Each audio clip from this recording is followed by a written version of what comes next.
For this video, I wanted to share with you some practical ways you can prepare for your newborn. So I know when it comes to preparing for your newborn, you think you are prepared and then you see something online or you hear your friend ask about a product and then you realize, "Oh, I don't know about that yet.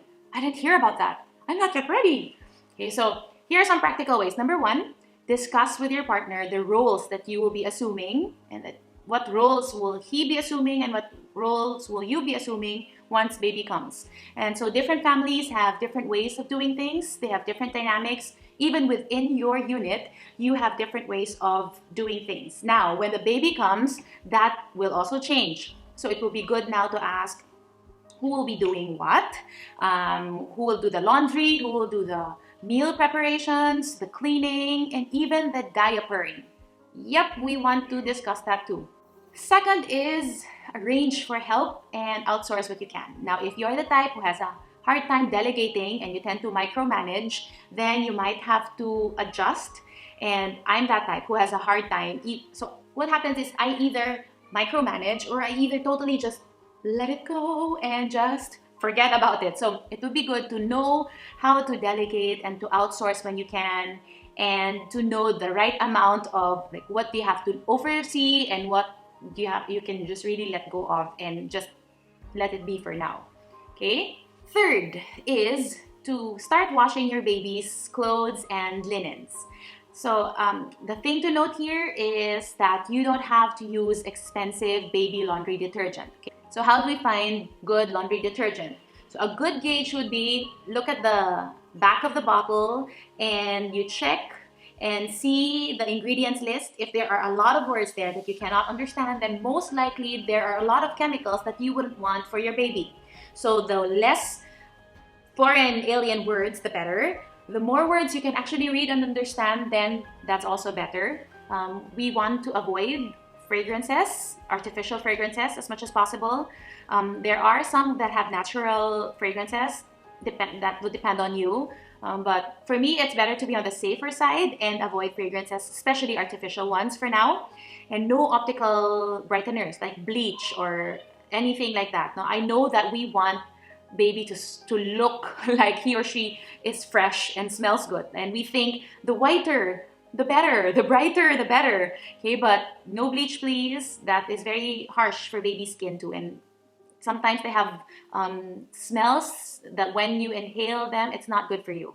Not just for baby, but for you.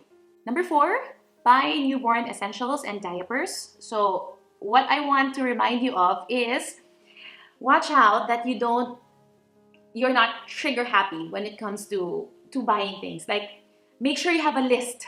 Okay? A list is your friend. A list is your wallet's friend. So a list is your husband's friend. Okay, so have a list of must-have essentials. And in our website, we actually gave you a downloadable list there, and that's for free. We have a list of must-have essentials, and then we have a list of good-to-have things and nice-to-have things. So hopefully you learn to prioritize. Spend your money first on the must-have essentials, and then if you have extra budget, then you can go to the good-to-have list. And if you have extra budget, then you can buy the nice things to have.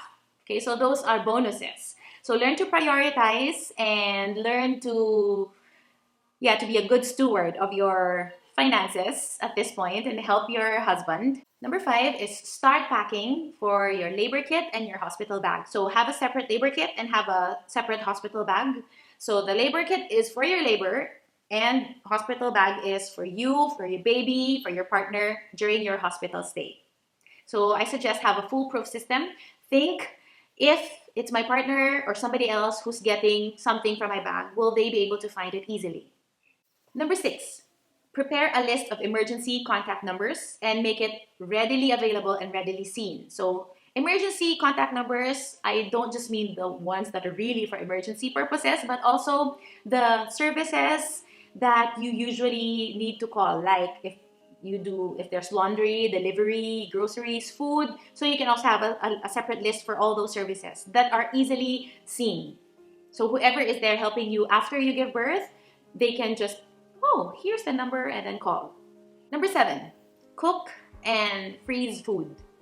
It will be good to start cooking and get a head start in terms of your meal preparation. So when baby comes, you know that you have food, you'll survive. And if you have extra time, you can also prepare treats ahead of time, like your favorite food to eat. So when you need that energy boost or that mood boost, you have that. You can have it. Number 8 is start cleaning the house. Now, please manage your expectations. And I know it's always nice to wake up to a clean house that you can just put on Instagram. However, when baby comes, you might not have that.